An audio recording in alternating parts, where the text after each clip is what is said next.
So I was just reading one of my Psalms of the day. I was in chapter 145. And verse 19 says, he will fulfill verse 18. Verse 18 said, the Lord is near to all who call upon him, in truth.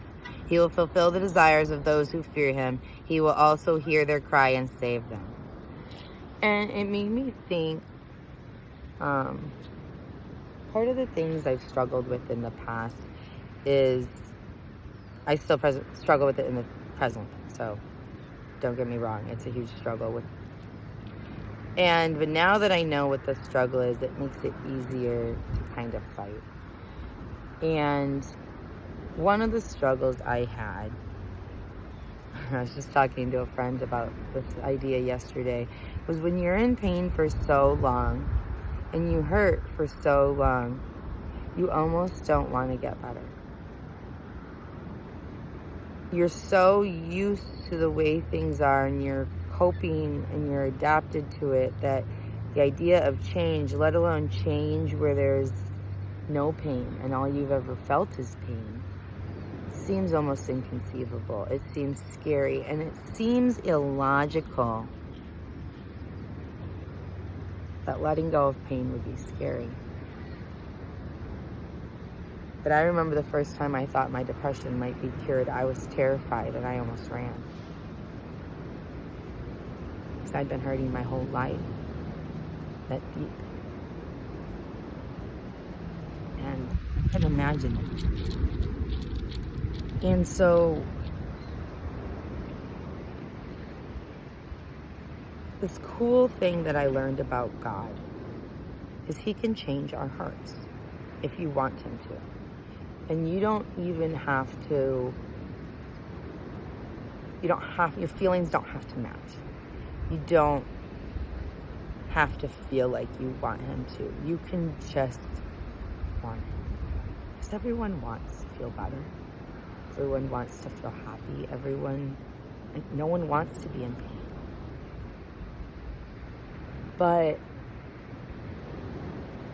And sometimes it's hard to want to feel better. But I realized that God doesn't need our heart, our emotions to be there, maybe is a better way to say it.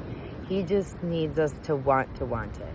Sometimes that's good enough. You don't have to want it right now. You don't have to be ready for it right now. You just have to want it in the future. You have to be willing for God to make that a possibility, or you'll self-sabotage. And it almost seems rude. It almost seems disrespectful to me. And I'm like, God, I want to do this thing so bad, and I know I'm not supposed to. And I'm like, I want to stop, but I don't want to stop right now.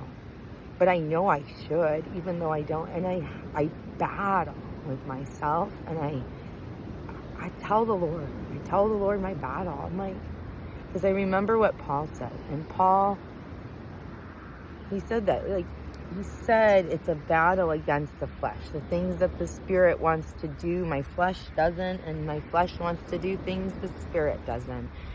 And if Paul battled it, then there's no shame in battling it. It's a battle.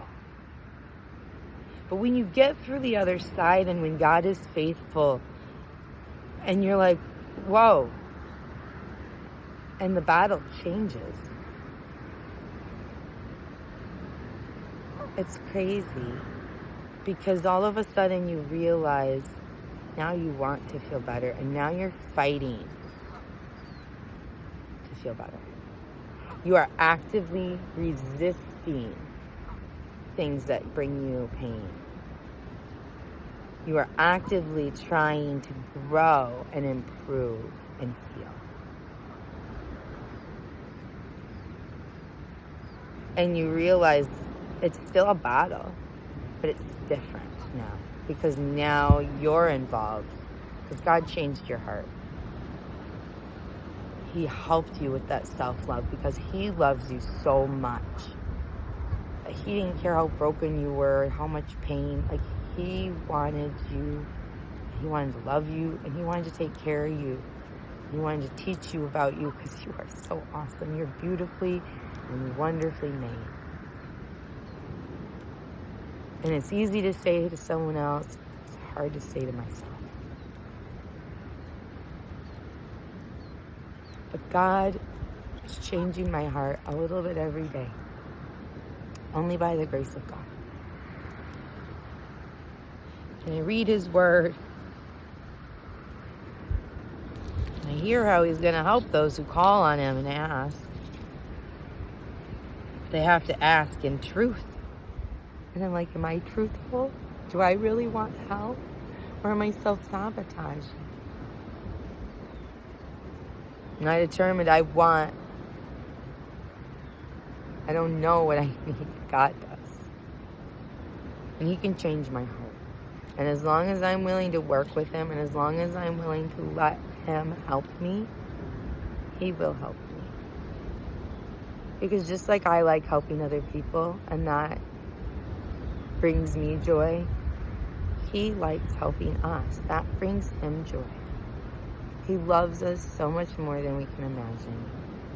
It blows my mind. I don't even understand it. But he's a perfect example of love. And so don't be afraid to ask for scary things. Don't be afraid to ask for something that seems too big or too good for you, because you deserve it. And he wants you to be perfect. Through Christ, all things are possible. Through him, we become perfect because he washed us in his blood. Are we going to make mistakes? Yeah. That's when we run to him and we say, I'm sorry. What do I do next time? Problem solved. But his love, never be afraid to ask for too much, because you're worth it. I love you guys. He loves you more. Have a great day.